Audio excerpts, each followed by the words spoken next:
আসসালামু আলাইকুম রহমতুল্লাহি ওয়া বারাকাতুহু। প্রিয় দর্শক শ্রোতা, আজকে খুব চর্চিত একটি মাসআলা নিয়ে আলোচনা করব যে হালাল জানোয়ারের কি কি অংশ খাওয়া আমাদের জন্য হারাম।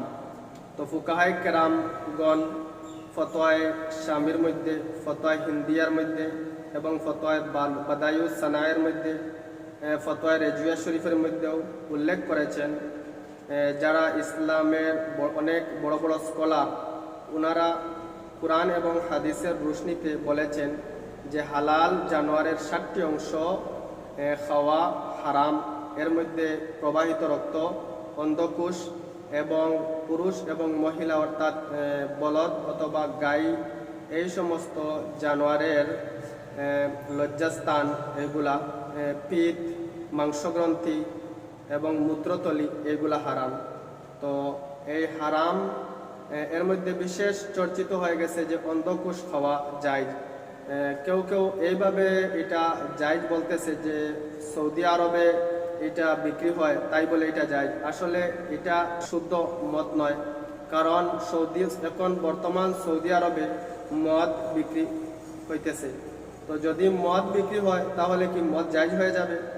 দুবাইতে মদ বিক্রি হয় তাহলে কি মদ জায়েজ হয়ে যাবে? আসলে কোনো দেশ বা কোনো শহর ইসলামের দলিল নয়। ইসলামের দলিল হচ্ছে কুরআন এবং হাদিস, এবং আমাদের ফুকাহায়ে কেরাম যা বলেছেন আমরা এর উপরে আমল করব, এবং যেটাকে হারাম বলেছেন আমরা এটা মানব, আর যেটাকে হালাল বলেছেন খাওয়ার ব্যাপারে, এটা আমরা হালাল যেগুলো আছে এগুলো আমরা বক্ষণ করব। আমরা হারাম থেকে বাঁচা আমাদের খুবই জরুরি। যদি আমরা হারাম বক্ষণ করি তাহলে এবাদতের মধ্যে আমাদের এবাদতের যে স্বাদ যেটা আছে এটা হারাম বক্ষণ করার পরে এটা চলে যায় আর দিল মুর্দা হয়ে যায়। তাই হারাম খাদ্য থেকে আমাদের বাঁচা খুবই জরুরি। হালাল জানোয়ারের আরও একটি অঙ্গ রয়েছে যেটাকে নাড়ি বুড়ি বলে, আমাদের ভাষায় বড় অথবা হাত বলে। এটা হওয়া যাবে কিনা? ফুকাহায়ে কেরাম আলাইহিমুর রিদওয়ানরা বলেছেন যে এটা নাজায়েজ।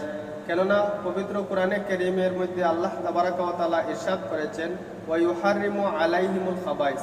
তো এখানে খাবাইসের অর্থ, খাবাইস থেকে ফুকাহায়ে কেরামরা মুরাদ নিয়েছেন যে হালাল জানোয়ারের ওই সমস্ত অঙ্গ যেটা সমাজের সলিমুত বা আকলমন্দ ব্যক্তিরা ঘৃণা করে, ওই সমস্ত অঙ্গ খাওয়া নাজায়েজ, অর্থাৎ মাকরুহে তাহরিমি বলেছেন। কেউ কেউ হারাম বলেছেন, আবার কেউ কেউ মাকরুহে তাহরিমি বলেছেন। তো এটা থেকেও আমাদের পরহেজ করা উচিত।